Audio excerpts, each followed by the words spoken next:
Please put your hands together for Jully Black.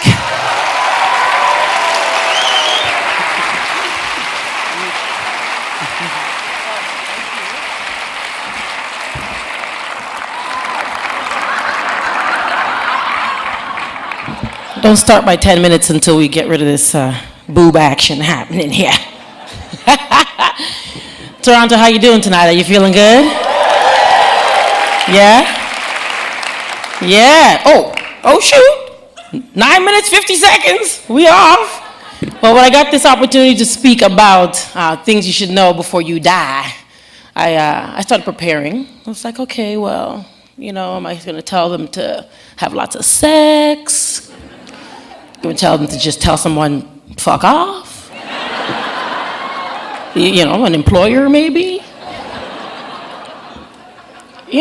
Maybe we'll try climb up a stripper pole. Anybody? Somewhere?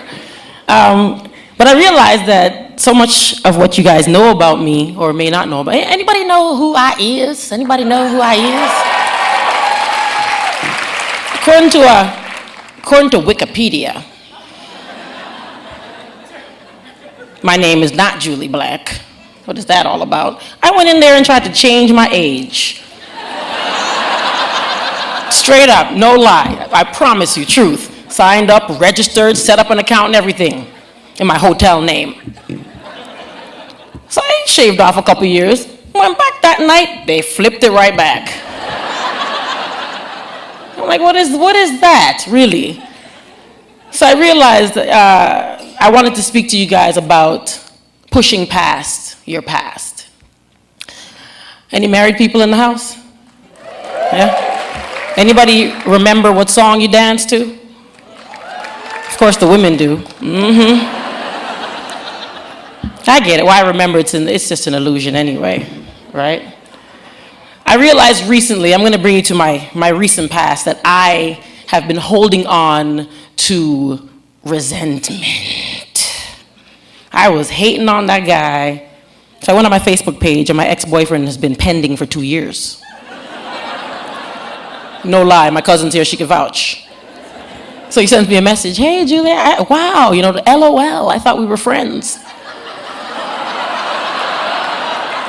After you left me for the dancer and then married the broad? Of course not.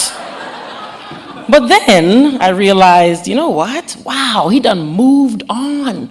Literally married the girl. And I'm there not even adding him as a Facebook friend. Like, what's wrong with me? What type of poison have I been drinking for 5 years? Crazy. And then I thought about my mom. My mom, who raised 9 children by herself. I'm the youngest of 9 children. When we were younger growing up, we weren't allowed to talk about sex because we were raised in the Christian home. But now everything's cool. I'm grown. I got my own mortgage and all that. So I'm like, Mom, you like sex? You got a lot of kids. And I know that you didn't just have sex 9 times.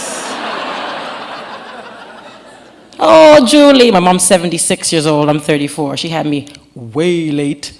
Oh, Julie, that was the past, that was the past.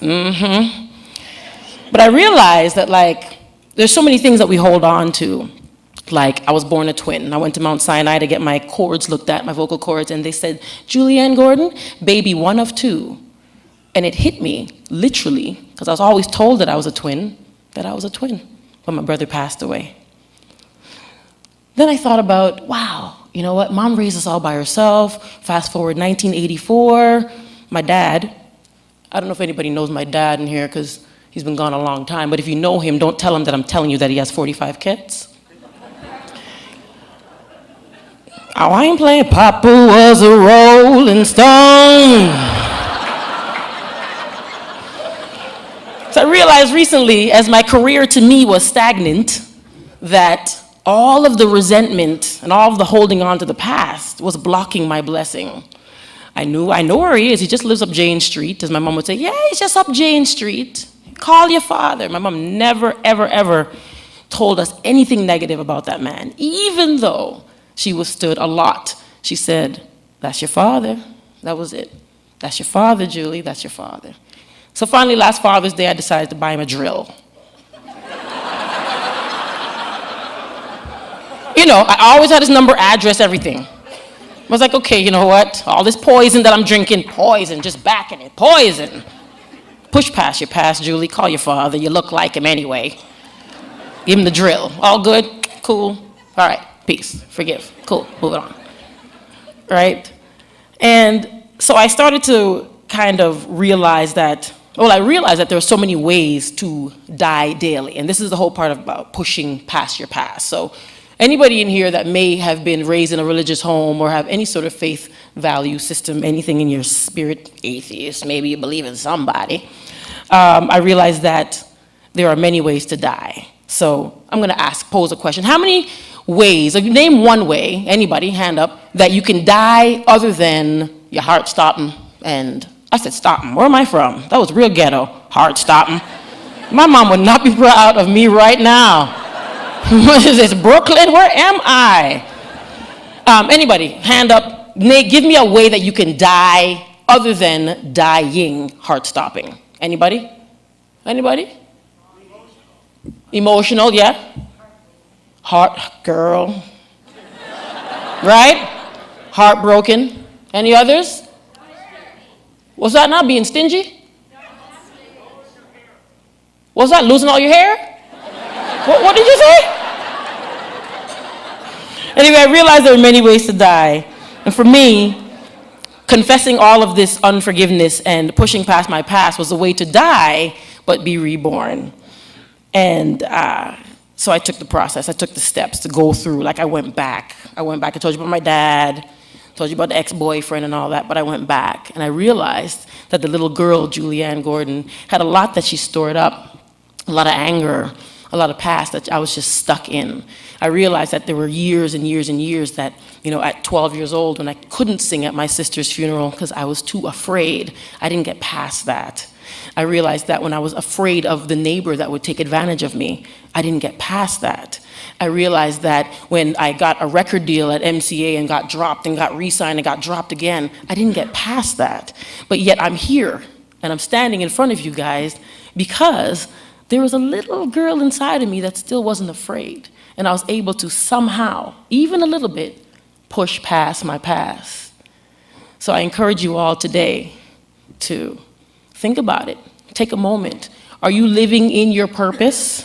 Have you pushed past your past? Have you forgiven? Are you loving what you're doing?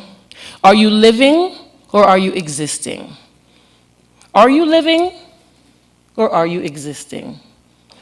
Are you living or are you existing? When I was a little girl and I was afraid, or I was ready, or I was preparing, my mom taught me this little song and I still keep it with me. And I sing it in moments that I just need some grounding. Why should I feel discouraged? Why should the shadows come? Why should my heart feel lonely and long for heaven and home? When Jesus is my portion, a constant friend is he.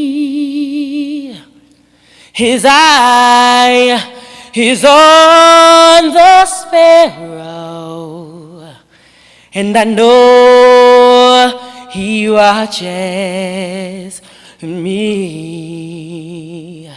I sing because I'm happy, and I sing because I'm free. His eye is on the sparrow, And I know He watches me. Are you living or are you existing? Amazing.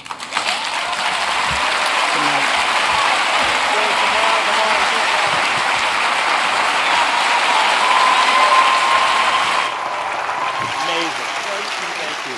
Really appreciate that. All right.